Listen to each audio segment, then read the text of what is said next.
Roger, spirits are high, as you can see right now here at St. James Park, and I want to show you, have a look at this sea of people. Estimating about 500 union members have joined the Occupy movement, showing their solidarity. But earlier in the day, we saw tensions rising as city bylaw officers handed out a second round of eviction notices. You're a coward!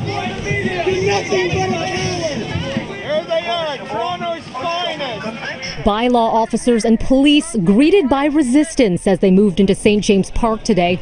In hand, another eviction notice. This is how much they paid you. This is how much you sold out for. That notice fueling a couple of protesters who chained themselves to the cause and to the camp's library. As the day began, some occupiers were hoping for sanctuary from the church, as some of the property on the west end of the park is owned by the cathedral.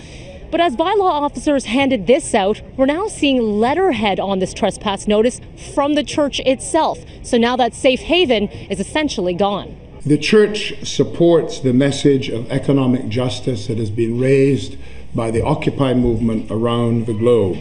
But the Occupy movement is not a movement of St. James Cathedral. It's been over a month that occupiers have called St. James Park their home, but it was clear after a judge handed down his ruling on the fate of the encampment that their home wouldn't be the same. We are in a status. We are in a status. As it were on Tuesday morning. As it were on Tuesday morning. With an effective eviction order. Mayor Ford not giving any specific timelines, but did ask this of protesters. We respectively ask Occupy Toronto and others occupying St. James Park for their cooperation and peacefully complying with that ruling. Some packed up immediately. The ones that are staying are risking arrest. That's why they're staying. Because they don't care. Others say they'll never be evicted. I think it's a little ridiculous that they made the decision that they did today, especially considering that the public is on our side. Are you going to leave? No, I personally will not be leaving. And I feel like many of us here, we feel like we're being forced to choose between what is right and what is legal. But the legal fight may not be over. That's according to Susan Ursel, who is considering appealing the decision. We wished he would have found a different balance.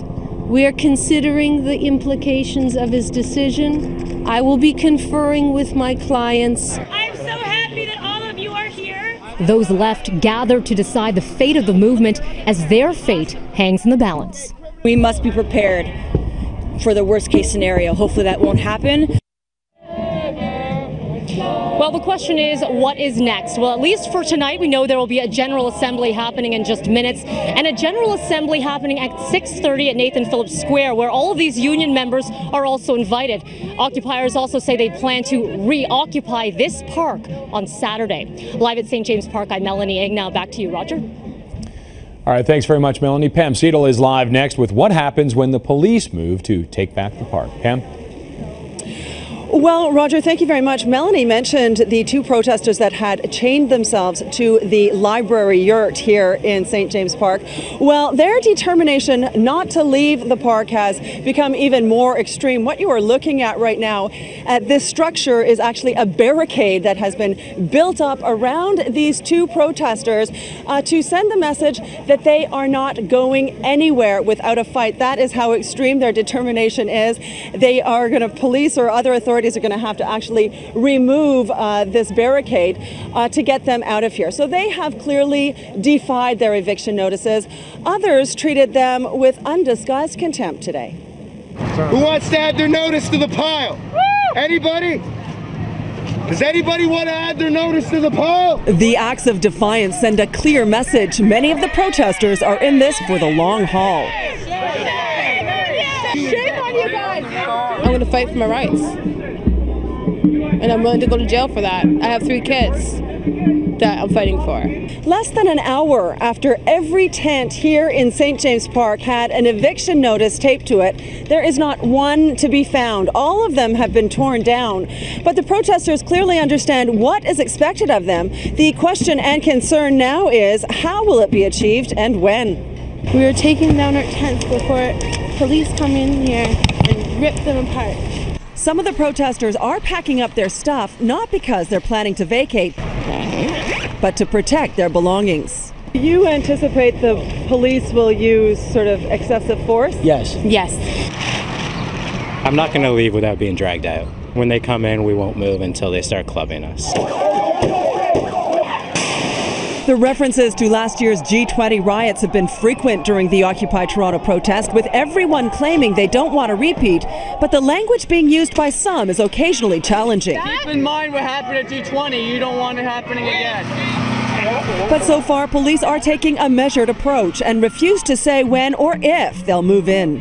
Let's give people a chance to comply with the law first before any further action is taken. But presumably at some point in the next 24 hours... I'll await to see what happens in the park first before we make that decision. Others are concerned that police may use the same tactics the NYPD employed when they cleared Zuccotti Park last week, a late-night raid. We just wanted to say that's a bad way of doing it. These are not people posing any kind of a threat to anybody, so let's do this in a rational, very calm way. There's no doubt that business owners who have been living across from the protest for more than 6 weeks are very pleased that the courts are supporting the city in this. We lost over 60% of the business. The decision this morning, I'm very happy about it. I hope these people they decide to go peacefully. For some local councillors, though, the city has been too patient and it's wearing thin. The deadline's now.